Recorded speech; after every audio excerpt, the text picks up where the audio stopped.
So everybody, welcome to the webinar. This is BIM 360 for Civil 3D. My name is Jacqueline Brown. You can call me Jackie.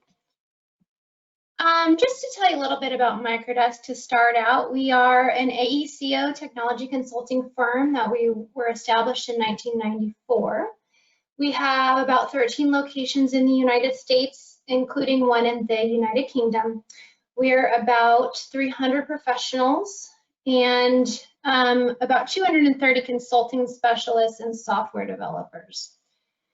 In all sectors, all disciplines, all stages, so that includes architecture, MEP, civil engineering, VDC, and all stages of the project lifecycle. So as our globe is evolving, we have globalization, urbanization, and sustainability. So just projects are advancing and cities are growing, and it's estimated that 2.5 billion people will move into urban centers in the next 30 years. 86 million people in the US will move to urban centers in that time period. And we will go from 28 to 43 mega cities by the year 2030. So that just gives you an idea of how important our jobs are nowadays, and that we just need to really keep an eye on what's going on in our world.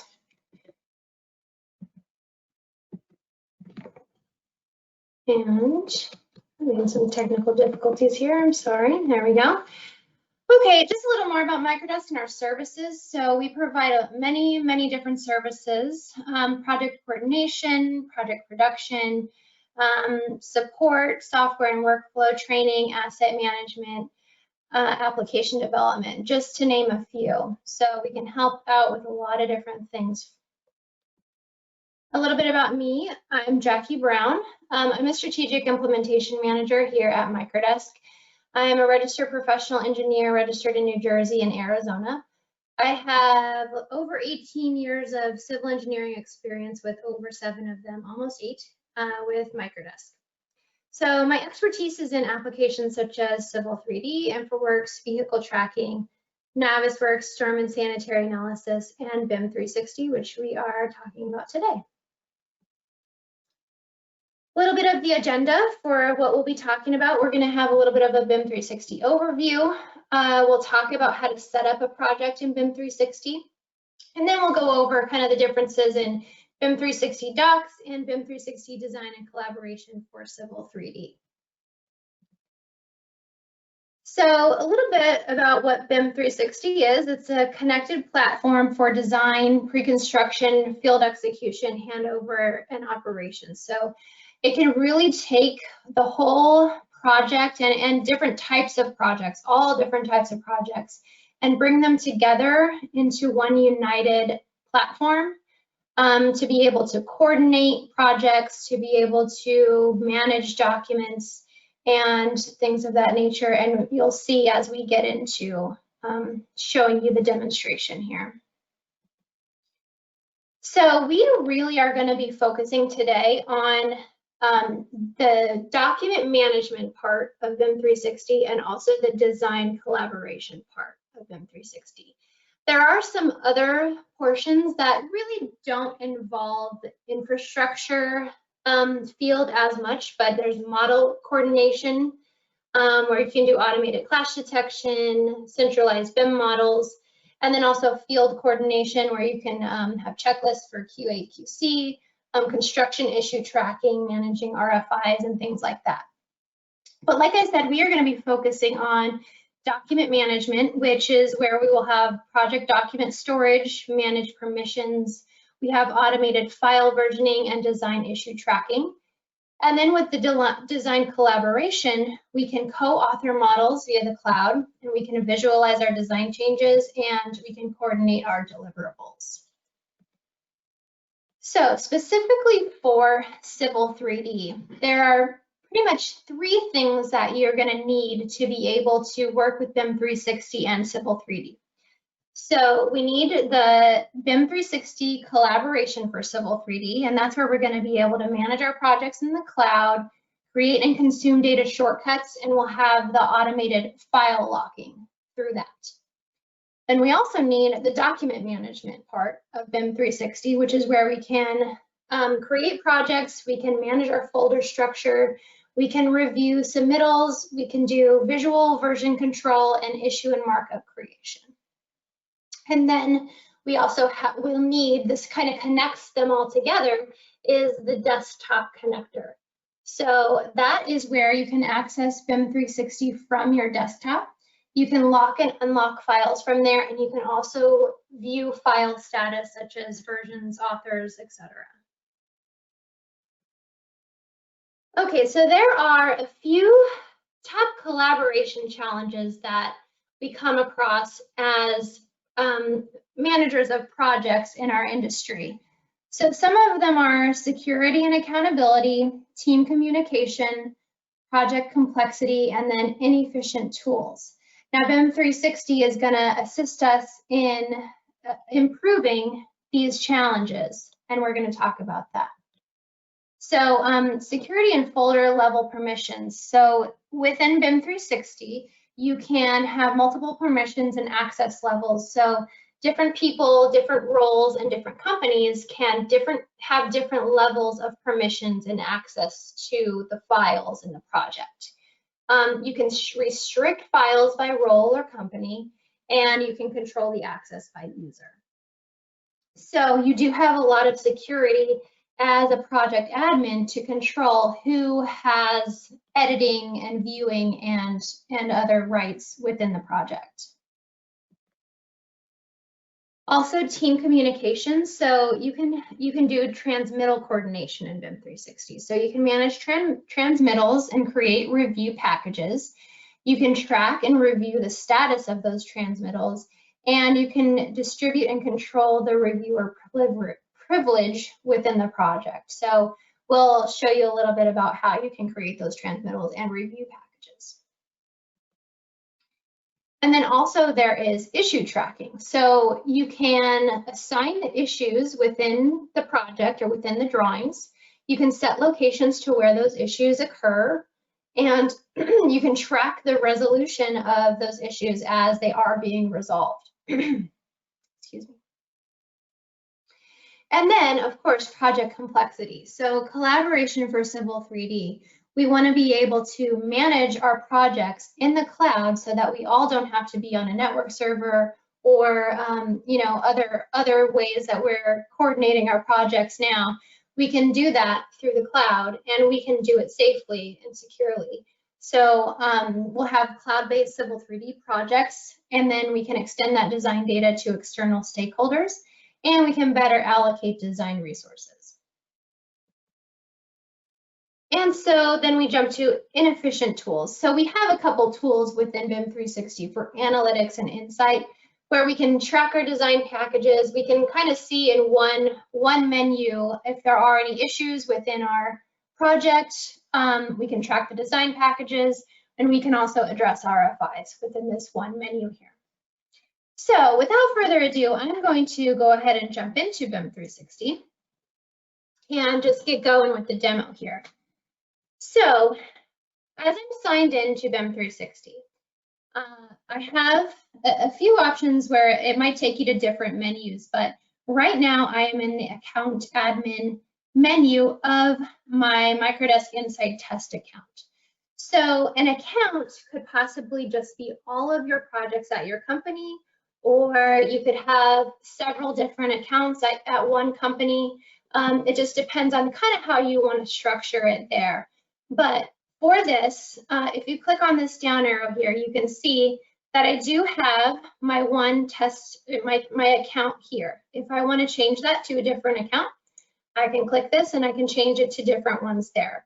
I'm going to stay within my project here, or my account. And then within there, you can also see a list of all of the projects that reside in this account. Okay, so when I'm outside of that menu, I can also see the projects listed here. Now, the way that BIM 360 is set up is that it kind of has, within your different menus, you have different tabs here. So right now I'm in the projects tab. I can also switch to the members tab, and this is all of the members that I have added as a part of this account. So this may be all of the people at your company that you want to be able to have access to BIM 360 and have access to your projects. Now keep in mind that you can manage the access of these members on a project level, and I'll be showing you how to do that as well. So you can also kind of manage licenses this way as well. So you can see that the status of some of these is inactive and active and pending and things like that. So if you only have a certain amount of seats, you can kind of switch between who is active and who is inactive within the account. And that way you can manage your licenses a little better. So jumping back over to projects. So I'm going to go ahead and create a brand new project within this account. So when I click add, I'm going to have to give it a project name. So I will call it Marketing Civil 3D. Okay. I'll have to give it a project type. So it comes loaded with several different project types. And your project may or may not fall into these categories, but there's probably something in here that you can choose for this. So I'm actually going to say that this is jump down to infrastructure, and I'm going to call it a streets, roads, and highways project. So then you can also have, this is maybe a new construction. If you know the project value, you can put that in here.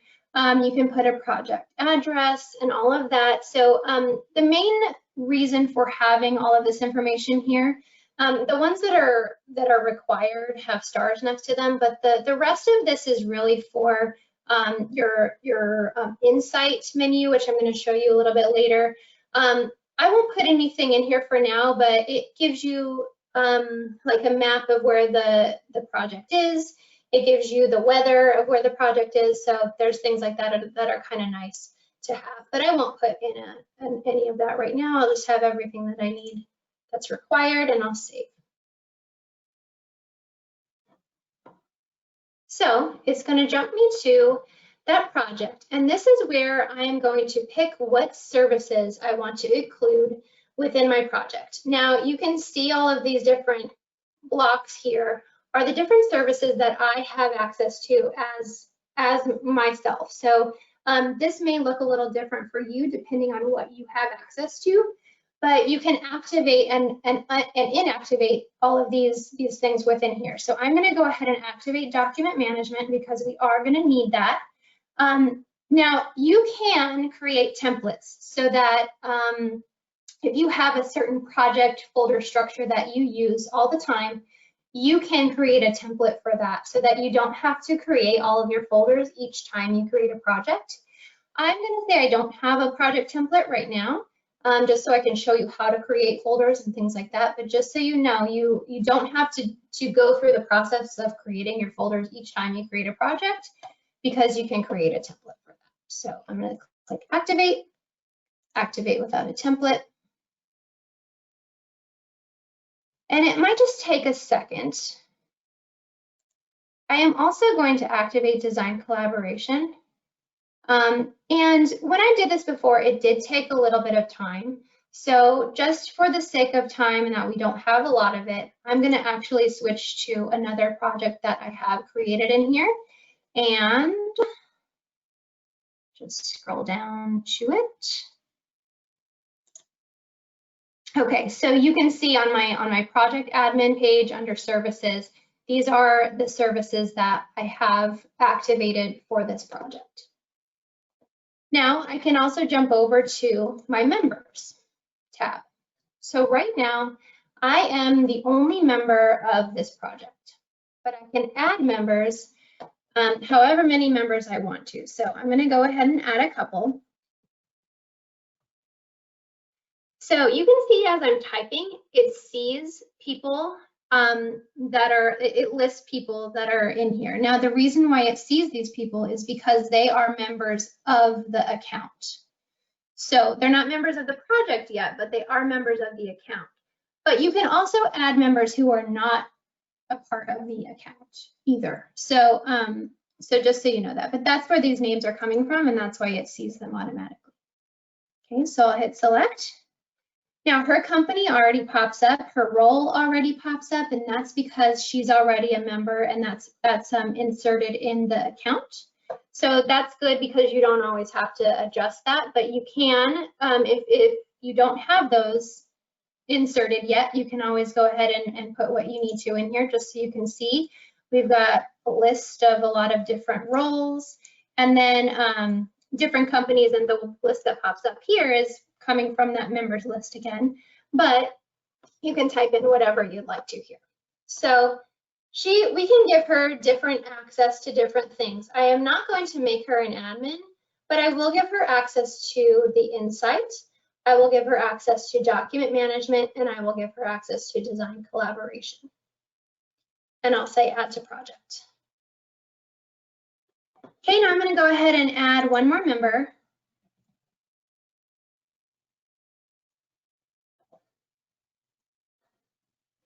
And instead of a civil engineer, I'm going to make him be an architect. And I'm going to give him the same rights that I gave Stephanie. Okay, so we've got 2 civil engineers and an architect as members of this project right now, and that will be important in just a second. So there's our members. Now I'm going to use this waffle menu here. This is called a waffle menu. And you can see in here I have different things. I can go to the project home and the Insight, and just to show you, I'll jump to the project home right now. There's not going to be really much in here because I didn't put an address and I didn't put anything, really any information about the project here. So, but just so you know, this is kind of a menu where you can see everything that's going on with the project.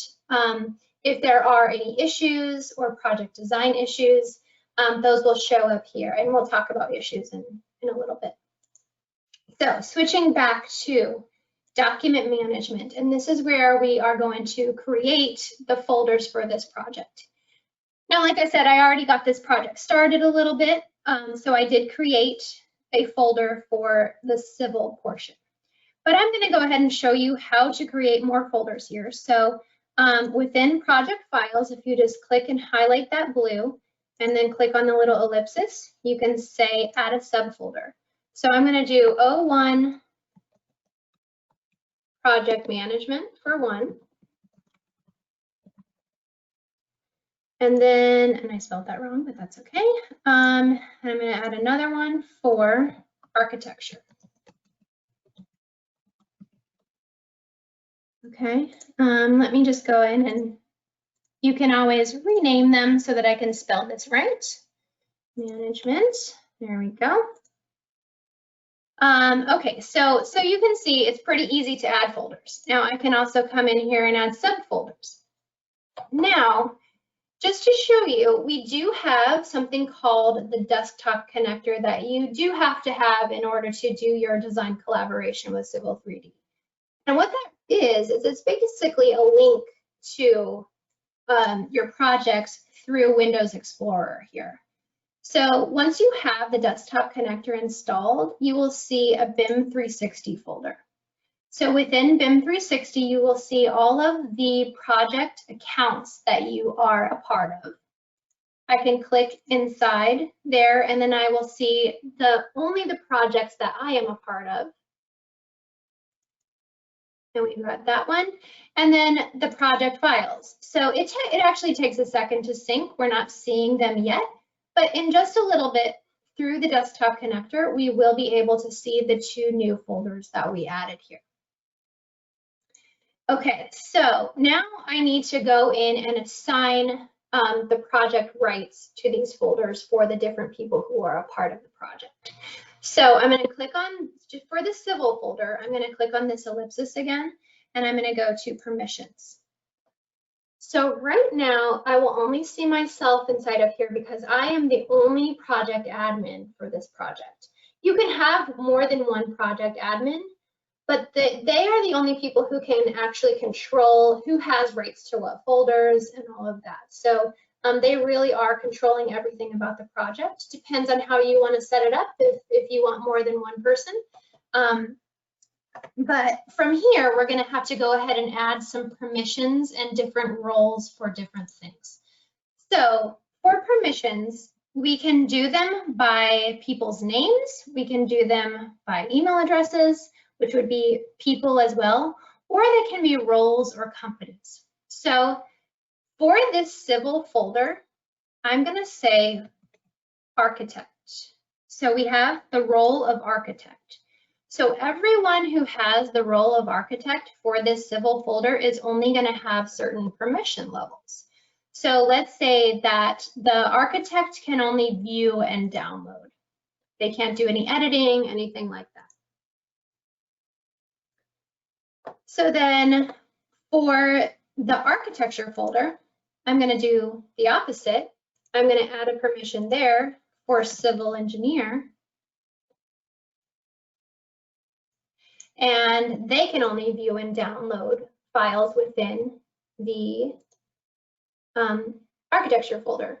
Now, of course, you also need to add permissions for the architect within the architecture folder, because we want them to be able to, you have, your different permissions here. So you have view only, view and download, upload only, view, download, and upload. So really the one that is just a step below the full admin is view, download, upload, edit. So we're going to have them be able to do that. And within the civil folder, we're going to add a permission for the civil engineer to be able to view, download, upload, edit. Okay. Now you can also do that for individual people. It doesn't have to be the role. It can be individual people, and it can also be companies. So each company that is assigned in the project, you can have the whole company have certain permission levels as well. So that is how you adjust those. And now I think I'm good on everyone having access to what they need to. I need to move this little thing so I can close that. Okay, so now within the civil folder, I have some files in here already. I'm going to jump back into my my BIM 360 desktop connector, and you can see now that those folders that I created are there. It just takes a couple minutes to be able to see those. Okay, so I have my civil folder here, and I do already have some drawings within there now, but there's a couple different ways that you can add drawings to a project. Now I can come through here and I can pull drawings in from somewhere else and save them in the desktop connector. I can create new drawings in Civil 3D and save them to this location through the desktop connector. I can also, in BIM 360 itself, upload files. So if I have some files here that I want to upload, let's say I want to upload this alignment file because I don't have that one in here yet. I can go ahead and do that. And it just takes a second to process that.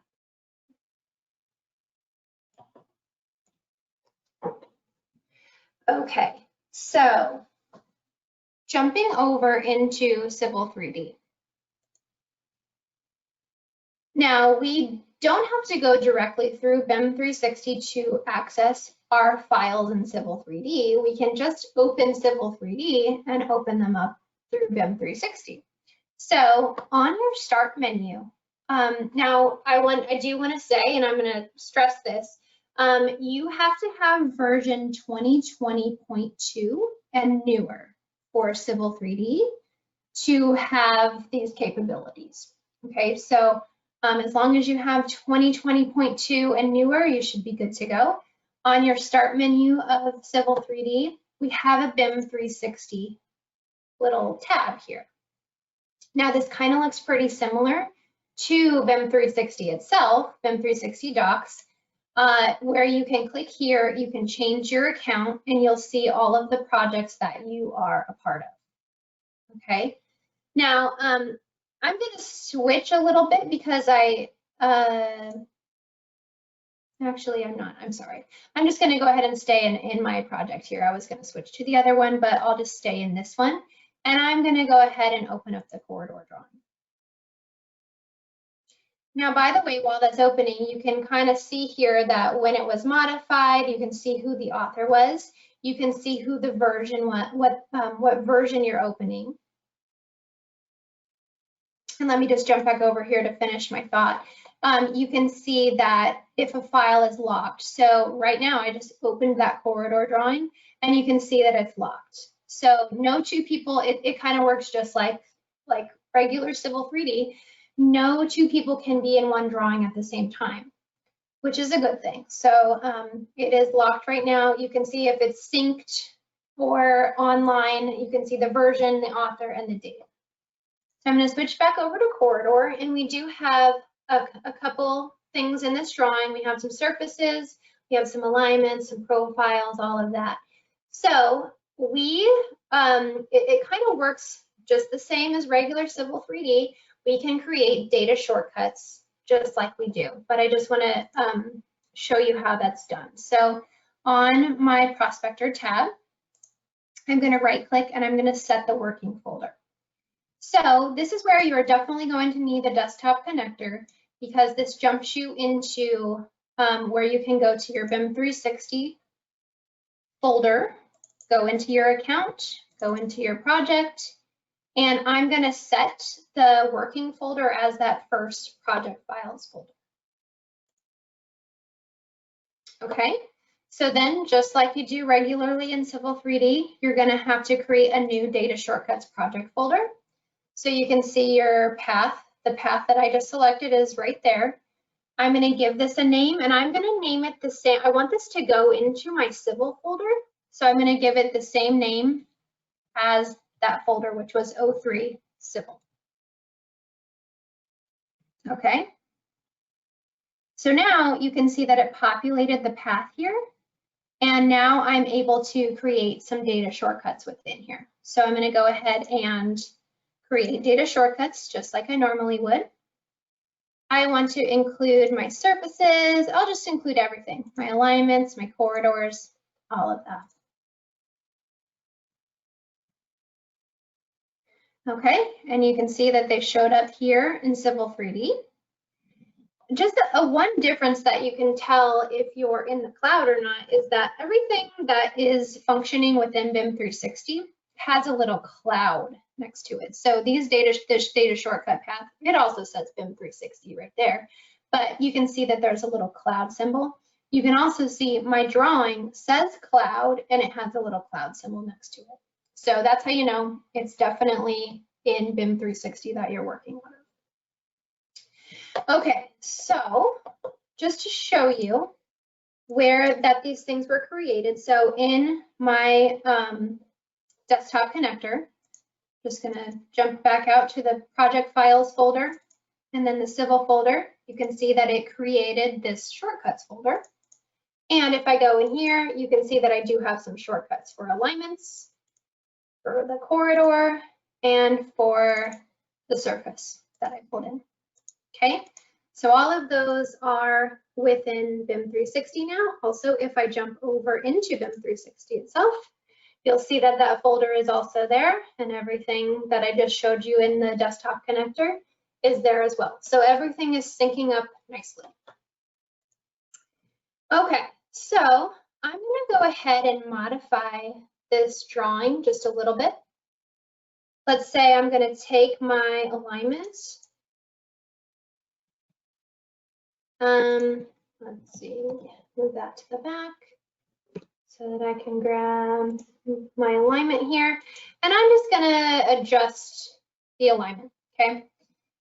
Just for the sake of making sure everything is right, I'm gonna go ahead and rebuild my corridor so that it updates as well. Okay, so just that little small adjustment, I just wanna make sure that we're making something obvious so that we can see that there's a change there. I'm gonna go ahead and save this. And I can close it as well. So it's going to take just a little bit of time here. you can see that this corridor drawing was modified, and in a little bit, it's going to have another version. Okay, so there's going to be a version 2 of that corridor drawing. So I'm going to jump back over into BIM 360.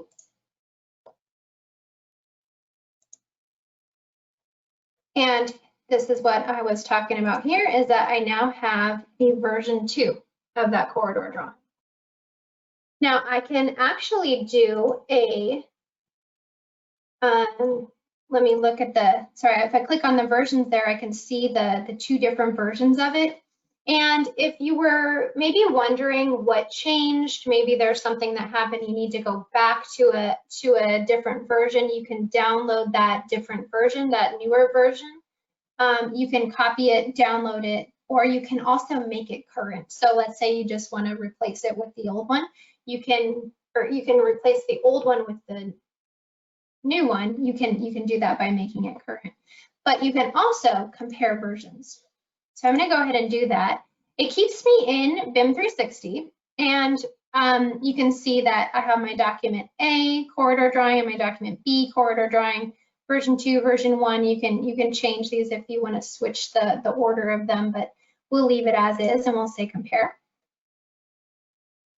And you can see that what's in red and blue are the differences between the drawings. So if I zoom into where I adjusted that alignment, you can definitely tell that there's a difference between the two. And whatever is gray is what is the same. Okay, so it did adjust my corridor a little bit all the way down because my alignment stationing adjusted and things like that. So I can also do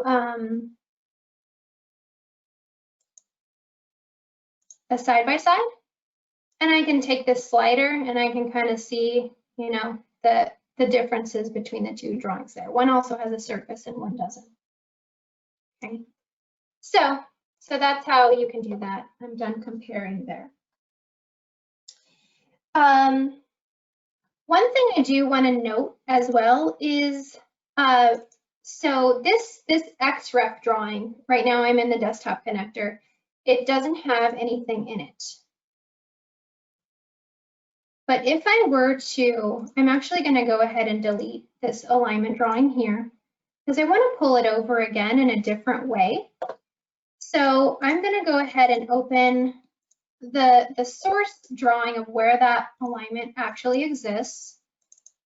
And I just have it right in here. So this alignment drawing, this is not through BIM 360. This is just saved locally. And that drawing is there. And now I'm in my desktop connector. Okay, so I'm going to go ahead and I have this XREF drawing in here that actually has a surface in it. This one doesn't have anything in it. It's just an empty folder that I just created, and I named it the same as I did here. Okay, so if I go ahead and just make a copy of that drawing by just pulling it over into my desktop connector window, it says that there's some data inside that drawing. It will give you a warning that it found some data inside that drawing that it didn't know where to save it. So, but it keeps it in the drawing, which is a good thing. So I'll show you what happened here. So there was an XREF in that alignment drawing, and there was also an XML file in that alignment drawing. So there were 2 things that it saw the folder for the XREF, and it actually placed that same XREF within that folder because it saw the folder there. Now it didn't see where the XML file was saved. So this alignment folder was created, and this is the same path to where that XML file came from. Okay, so it's a deep path, but it's here, okay? So it will automatically create that same folder structure for anything that it finds within a drawing when you copy a drawing over like that. So that's good that it keeps everything attached. That's good for XREFs because if you don't have to repath your XREFs, if you have the same folder name within there, it will see that and it will keep those XREF paths. Okay, so From here, I'm going to do a couple other things within BIM 360, and then we can go ahead and open it up for questions. So I'm going to talk a little bit about transmittals. So if I jump over to my well, I don't have any created yet, but I can jump over to my transmittal here, and you can see any transmittals that were created, or within your folder structure here, you can also click on the drawing itself and say create transmittal. So let's say I want to send over this drawing. It has a few different sheets in it, and I want to send this over to somebody. It's the site grading plan. I'm going to send it to some recipients. They have to be a part of the project, of course. So I'll send it to her, and I can type in any messages. Please review. Okay, so it creates a transmittal for that person. That person will get an email that they have something being sent to them that they need to review. And I will see here now on my transmittals tab that that was sent. Okay, now I also can do reviews. Kind of in the same way. I'm going to do it for the same drawing here. I'm going to say submit for review. So one thing about reviews is you have to have a workflow created for those reviews. So an approval workflow, and it's easy to create one. There's different types of approval workflows that kind of come already loaded within BIM 360. But I'm going to go ahead and create an approval workflow. And there's different templates here. So there's different steps for approvals. I'm going to go ahead just to keep it simple. I'm going to do a one-step approval template workflow and say next. So this is, I'll say review, just name it that. The initiator is me. And the approver we'll say is going to be Stephanie as well. Okay, so she's going to go ahead and she's going to approve or reject this submittal here. So I can add notes, anything like that. I'll just save everything as it is. And she's going to get an email that she has a review to look over. Actually, sorry, oops, I don't want to do that again. Let's go back over to, sorry, jumping back into the admin. So I'm just going to look at reviews here. I don't have any reviews yet. I actually just created the review workflow. So now I can submit for review. I have this workflow that I created. And let's say this is preliminary. I'll go ahead and submit that to her. So now she's going to get that. I can put any messages in, notify any other project members, anything like that. I'll just go ahead and send. And now there is going to be something listed in here that's open for review. Okay, so now she knows that she has to look that over. Okay, now with issue tracking, I'm going to jump back over to my folder. And I'm doing this all for the same drawing here. So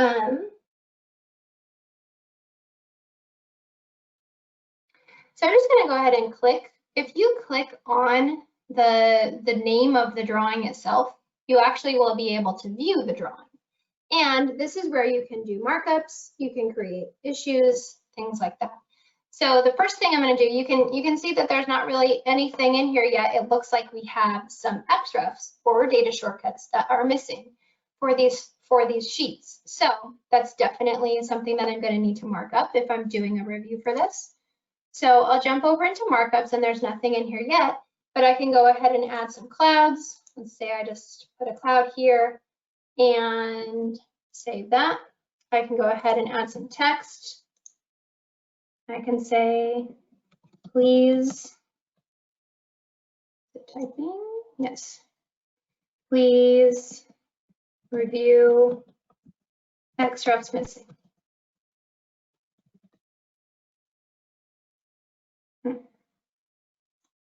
Sorry, I just moved this. I rotated it, but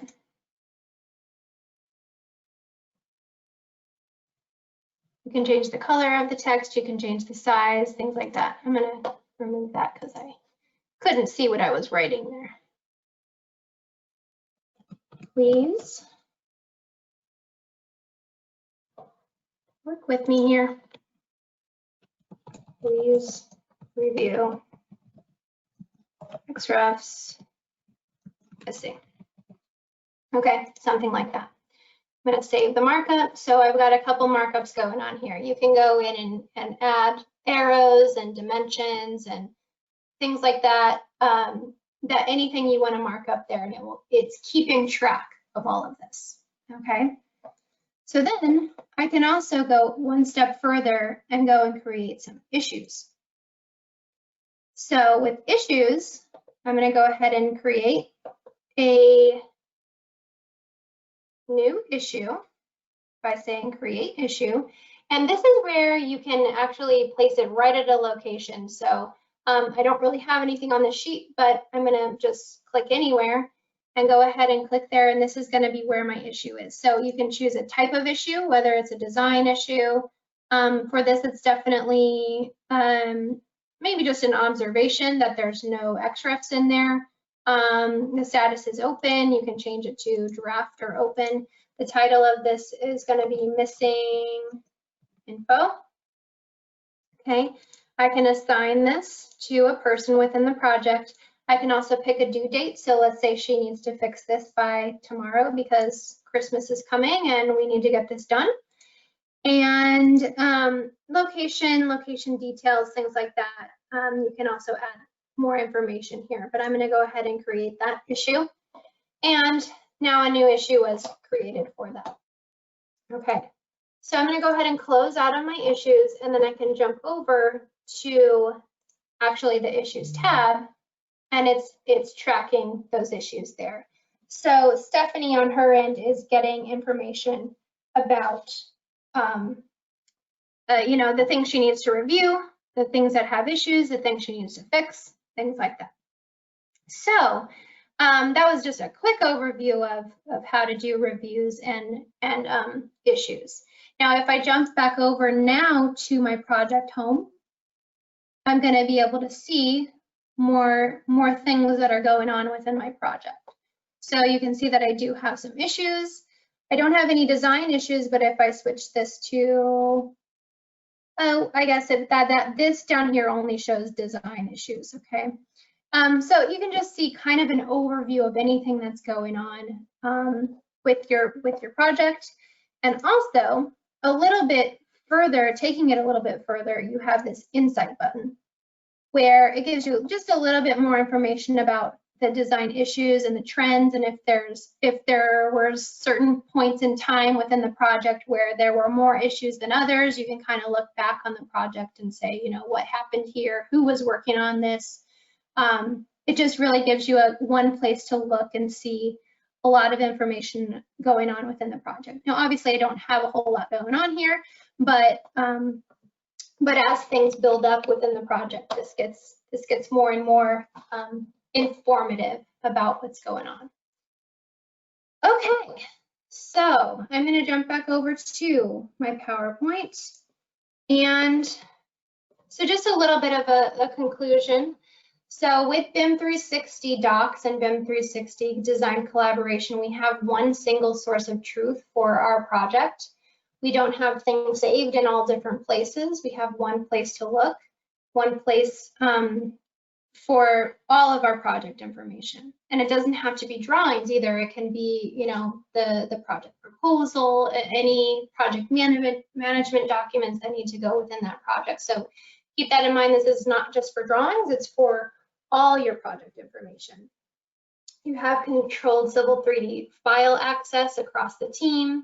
You have faster and more efficient collaboration. You can reduce internal server and IT costs, deliverable coordination, reduce rework with trackable project activity and file version history, And you can perform design reviews, and you can access your project from anytime, anywhere. Okay. All right, if you ever want to contact Microdesk, here's some of our information, but I'm going to go ahead and open it up to questions. So if you have any, go ahead and type them into the chat.